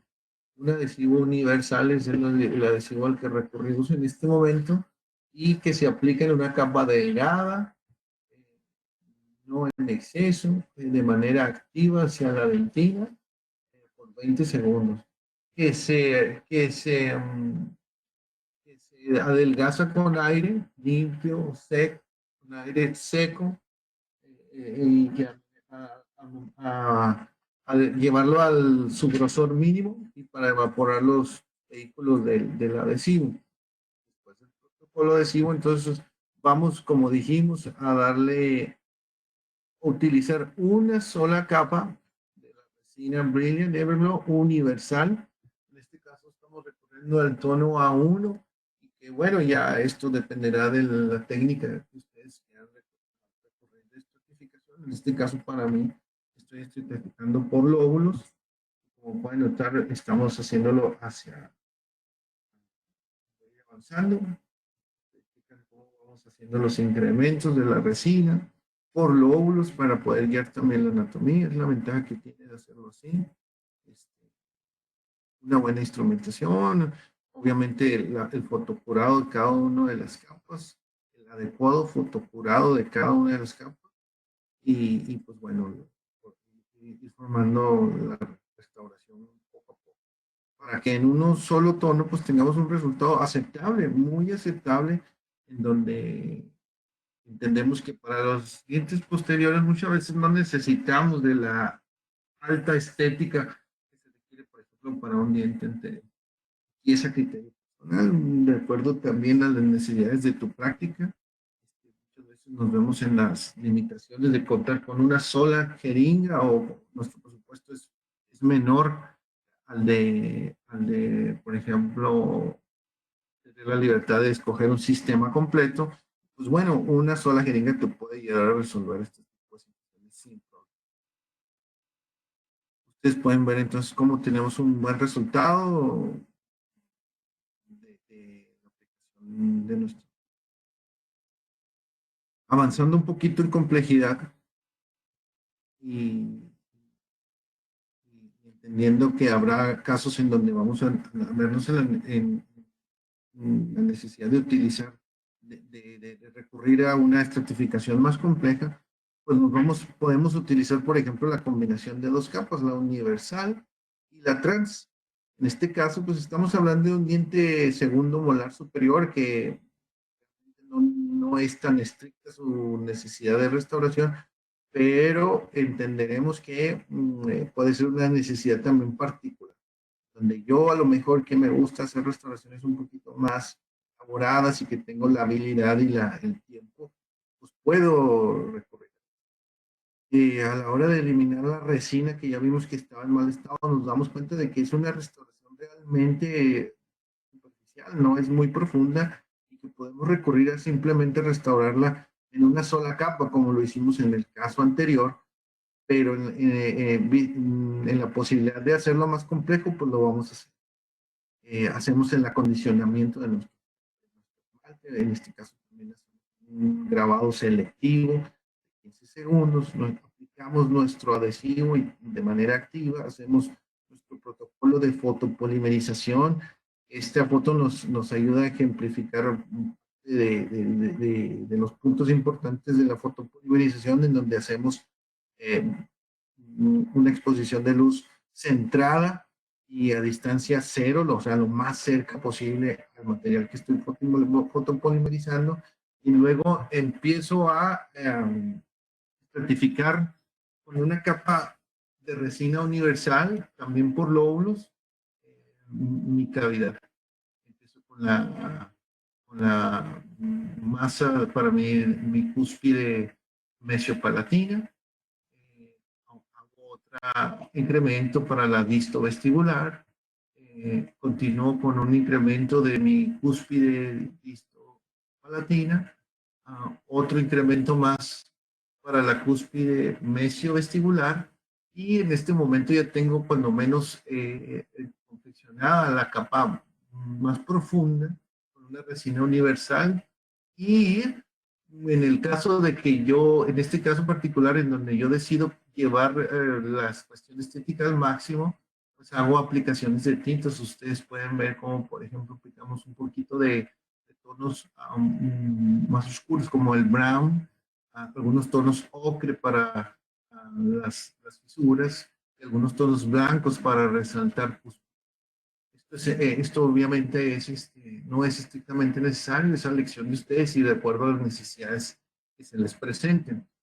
Después de haber hecho esto, vemos cómo entonces empiezo a aplicar ya ahora sí una capa trans para no esconder todas estas características, toda esa caracterización que yo hice, una capa trans para mi cúspide distovestibular, igual para la capa mesiovestibular, en este caso es la que sigue. Y por último, también ya la capa que nos va a ayudar a terminar de construir la distopalatina. Y en ese sentido, después de una planeación bien organizada y de una estratificación bien realizada, podemos entonces tener restauraciones pues, con características estéticas más complejas, ya no tan sencillas como las que se hacen con solo tono de resina. Entendiendo entonces que para los posteriores puede ser o no requisito tonos, dependiendo de cada circunstancia, de tonos y opacidades. Donde sí se nos presenta ya la necesidad de hacer combinaciones más complejas, es en los casos de los dientes anteriores, en donde, por ejemplo, este caso de bordes incisales desgastados y que presentan restauraciones previas, pues probablemente nos vamos a ver con la necesidad de recurrir a los diferentes capacidades del sistema. Si se fijan a la hora de eliminar las restauraciones previas y preparar un poco el diente, nos damos cuenta de que no es tan grave la pérdida dentaria, que probablemente lo vamos a cubrir con un solo tono universal. en el caso de de recurrir a algo sencillo.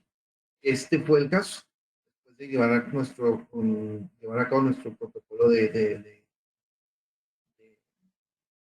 preparación del esmalte, nuestro condicionamiento, nuestra aplicación de adhesivo, colocamos una sola capa universal. Esto lo hicimos a mano alzada, sin guías, una sola capa universal en la zona donde creemos que vamos a necesitar opacidad, y un poquito de translúcido para caracterizar bien esos bordes incisales, en donde sabemos que también ya en el análisis previo no tenemos tanto espacio restaurado al momento de alargar nuestros dientes. Entonces nos vamos con una estratificación sencilla, en donde utilizamos solamente un tono universal, una capa translúcida. Nos vamos al protocolo determinado de nuestra restauración, con recortes, con regularizaciones, dependiendo obviamente del sistema de pulido que tenga cada quien. En este caso, yo recurro al más complejo, desde un sistema de pulido de granos gruesos hasta los granos finos, y utilizando cepillos de pelo de cabra, con algo de pasta de mantada quizá, borlas de algodón para potenciar la cuestión. Este es el término inmediato de las restauraciones que no fueron realizadas con 3 niveles, sino con 2, en donde pues a la hora de valorarlo ya en una fotografía inmediata, pues nos encontramos que cumple con muchas de las necesidades que se nos presentan. Sustrato bien imitado, cuestiones de opacidad y translucidez cumplidas, y donde no se ha comprometido mucho en la cuestión. Entonces, en un caso de utilizar 2 tonos, tenemos una situación inicial, una situación final con capa universal y capa transversal. En el caso de restauraciones mayores, donde sí necesitamos, este es el caso de donde sí vamos a necesitar opacar, por la cuestión de que se pierde el fondo del diente en un diente anterior, y tenemos el fondo negro de la cavidad oral. Sí nos vemos entonces con la necesidad de recurrir a capas con mayor opacidad y suplementarlas con las universales y las lúcidas. Vean, este es el caso en donde pareciera que tenemos un caso sencillo de bordes incisales, pero a la inspección detallada nos damos cuenta de que el diente central superior izquierdo del paciente pues presenta también una fractura, y ahí vemos una restauración de tipo, por ejemplo, como clasificación de Black tipo 4, en donde ya hay pérdida también del nivel de borde incisal del diente contrario. Y a la hora de hacer, esto lo definimos totalmente a la hora del estudio clínico, nos damos cuenta y entendemos de las condiciones del diente, de las restauraciones, nos damos cuenta, por ejemplo, que tenemos restauraciones grandes que sí implican la confección de una restauración compleja. Basado en esto, se tomaron decisiones de hacer encerados, de hacer guías, pero avanzando ya en la cuestión práctica del tratamiento, pues este es el resultado de la eliminación de la restauración previa y de la preparación de los dientes para llevar a cabo la restauración. Obviamente recurrimos a nuestro condicionamiento del tejido para recibir el adhesivo, el protocolo adhesivo. Previo al protocolo adhesivo, a mí me gusta hacer las guías en las marcas que nos delimitan dónde se van a hacer las transiciones del diente a la restauración. Regresamos al protocolo adhesivo haciendo la aplicación de y luego ya basándonos en nuestras guías hacemos una confección de todos los contornos perimetrales de la restauración, empezando por el respaldo del paladar, el respaldo palatino, con una capa translúcida. Usamos una capa translúcida, pues estamos tratando de recurrir a la resina que es compatible con el esmalte, que es en este caso una capa trans. Lo mismo hacemos para los contornos proximales mesiales de los 2 dientes. hacemos una capa delgada que nos ayuda a confeccionar la cara interproximal con tonos trans. Habiendo definido entonces todos estos contornos perimetrales de mi restauración, yo ya me voy a ir a avanzar de la zona, a la restauración de la zona más posterior de la cavidad, que es una en donde voy a recurrir a una capa opaca. Una capa opaca que nos va a ayudar a duplicar las características estéticas del diente, que también me ayuda a lograr una buena transición entre el diente, entre el órgano, entre los tejidos del diente y mi restauración. Pues es aquí donde muchas veces las restauraciones de clase 4 se vuelven complejas. El hecho de lograr esa transición entre diente y restauración a veces se vuelve complejo, en donde, y es ahí donde tenemos que recurrir a cuestiones de técnica, de la preparación del diente y también la aplicación de la resina. Entender a qué grado mi resina me va a opacar esa transición, y entendiendo eso voy a decidir qué tantos grosores de dentina y dónde la voy a aplicar. En este caso ustedes se dan cuenta que yo coloco una capa opaca de dentina desde la zona del diente casi hasta la zona de los bordes incisales. Pues sí considero yo que necesito opacar hasta ese nivel. No me voy a ir hasta superficial para no exagerar en la zona de opacidad. Hasta la zona superficial, digamos a la zona más vestibular, ya voy a recurrir a una capa universal. ¿Qué quiere decir? Que estoy recurriendo a unas zona de opacidad media, donde exagerar en la zona, en utilizar una capa opaca, puedo caer en un error, y también donde no puedo sustituirla con una capa de resina lúcida, pues también voy a generar una situación óptica no favorable para mi restauración. Definitivamente que al entender que tengo la posibilidad de utilizar tonos intermedios como los universales, reconstruyo el resto de mi restauración con capas mayores.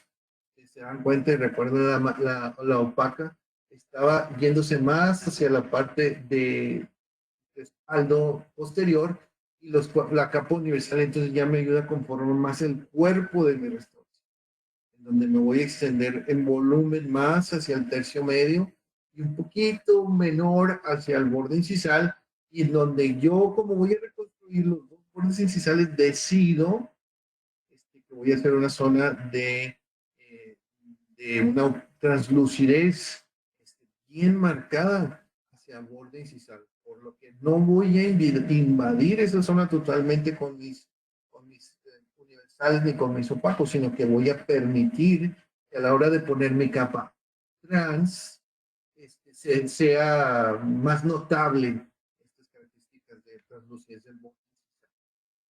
A la hora de querer hacer esto, yo decido también aplicar tintas blancas hacia el borde incisal para enfatizar más esta situación de contraste del borde incisal. O sea, estoy construyendo un borde incisal un poquito más dramatizado, digámoslo así, y que a la hora de colocar mi capa trans me permita desde ese momento ya ir viendo qué tanto estoy opacando la zona de transición, qué tanto translucidez, qué características de translucidez estoy teniendo a la hora de hacer estas combinaciones de mis tres. Esta es la capa de trans, que es muy delgada, solamente cubre la parte de los bordes incisales. Más notable será a la hora de ir recortando, regularizando y terminando en un brillo. Ustedes pueden ver cómo entonces son dientes que, de acuerdo a mi criterio de diagnóstico inicial, íbamos a construirlos con las características de opacidad y translucidez, de que son notables y que son de los elementos estéticos de un diente anterior, y que con la combinación de los tres tonos logramos, además con un brillo muy aceptable, bastante fácil de lograr, y que seguramente pues, nos va a cumplir con las necesidades de nuestras restauraciones estéticas. Por ejemplo, en el caso de hacer en otra otra posibilidad de aplicación, cómo no, para la eliminaciones para la restauración de zonas cervicales de los dientes, en donde tenemos zonas un poquito más saturadas que las de los dientes, que las de las zonas más oclusales o incisales de los dientes. En este caso, pues vamos a restaurar esta lesión cariosa en un diente premolar inferior de la zona cervical. Y pues bueno, de acuerdo a esto ya nosotros aplicamos nuestro protocolo de eliminación de caries, hicimos nuestro aislamiento previo, tenemos el resultado de nuestra eliminación del tejido que se infectó por la caries y el resultado de nuestra cavidad preparal. Si ustedes se dan cuenta, pues resulta que no es una cavidad tan profunda y que voy a restaurar dos tonos, pero no con dos tonos de opacidad, sino con dos tonos de saturación de la misma capa universal. Voy a utilizar una capa universal A3 para la zona más cervical y una capa universal A1 para la parte más media, digámoslo así. Para entonces poder dar las características estéticas de esta zona. Seguramente aquí podríamos haber recurrido a un tono de saturación mayor, pero de acuerdo a la evaluación también previa del caso, pues nos damos cuenta de que cumplimos con las características estéticas del diente, combinando ya no dos opacidades, sino dos tonos de una misma opacidad en un solo diente. Entonces ahí es donde entendemos también que la combinación de tonos con respecto a saturación es posible hacer.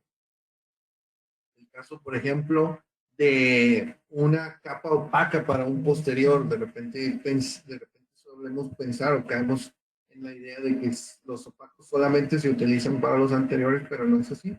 Habrá casos en donde nos vamos a encontrar con sustratos desfavorables, ya lo comentaba en uno de los casos primero, estamos eliminando una amalgama, muchas veces nos vemos con sustratos desfavorables, no nos pigmentamos por la amalgama que no vamos a eliminar, porque no es tejido infectado por la caries, es tejido duro que vamos a mantener siendo conservadores, pero que sí nos encontramos en el temor de que esta pigmentación se nos pueda manifestar en nuestro resultado, pues es entonces cuando podemos recurrir a los tonos más opacos de nuestro sistema. En este caso, pues utilizamos un opaco para el fondo, un opaco que ponemos en un grosor de 1 milímetro y que estratificamos. Yo les estoy dando ya la fotografía final de la estratificación que hicimos en ese nivel. Obviamente también, de acuerdo a la profundidad de la cavidad, nos damos cuenta que no es una cavidad tan profunda. Recurrimos a capas de 1 milímetro por zonas, en este caso, ahí está el resultado de esa estratificación. Y después restaurada con las capas universales. Se pueden dar cuenta entonces que cumple los requerimientos estéticos y después de haberlo terminado, el temor de que se manifieste la opacidad del tejido pigmentado hacia nuestra restauración y que se vea grisácea, pues la podemos cubrir desde el momento que estamos utilizando niveles de opacidad más altos en la base de nuestra. Doctores, espero haber sido claro.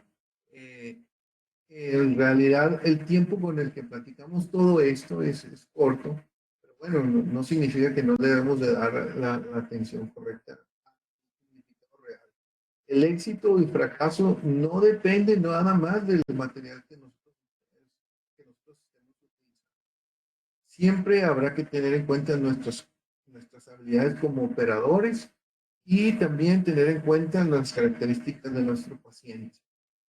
Cómo manejamos el material, el hecho de tenerlo no nos va a garantizar el éxito, sino entender qué calidad de material estoy utilizando y cómo lo manejo también parte del resultado que yo voy a tener. De caer en éxito o caer en fracaso.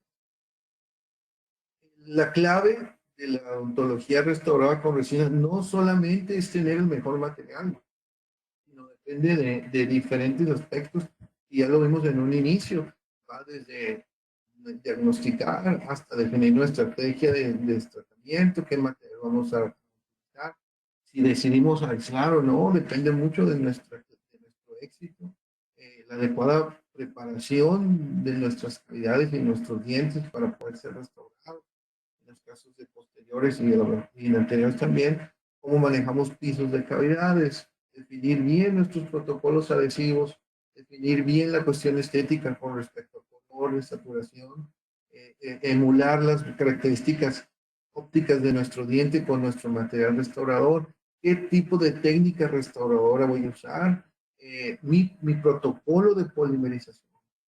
Y mucho, muy importante, cómo termino y cómo pulo mis restauraciones y cómo mantengo en protección todas esas restauraciones. El compromiso que le voy a dar a mi paciente de mantener esas restauraciones es importante también. Como ya lo vimos, pues es un protocolo que lleva una ruta y que pues bueno, dándole, yo hablo de la odontología restauradora, en este caso de resinas directas, pues entender que es una lista larga de puntos a seguir, entenderlos y que básicamente nos van a llevar a tener buenos resultados. Les agradezco mucho la atención. Aunque hablamos de la ontología restauradora actual, aunque hablamos del 2023, recurrimos por ahí a algunos de los principios de Black, que no necesariamente tienen que ver con la ontología, sino que nos invita a él a continuar en esta parte de ser estudiantes a lo largo de nuestra profesión. Entiendo que podría entenderse que a la hora de estar en mi universidad es mi obligación, pero les digo yo, después de 17 años, 18 de graduado, sigo en el continuo rendimiento, en esta inquietud de estar aprendiendo.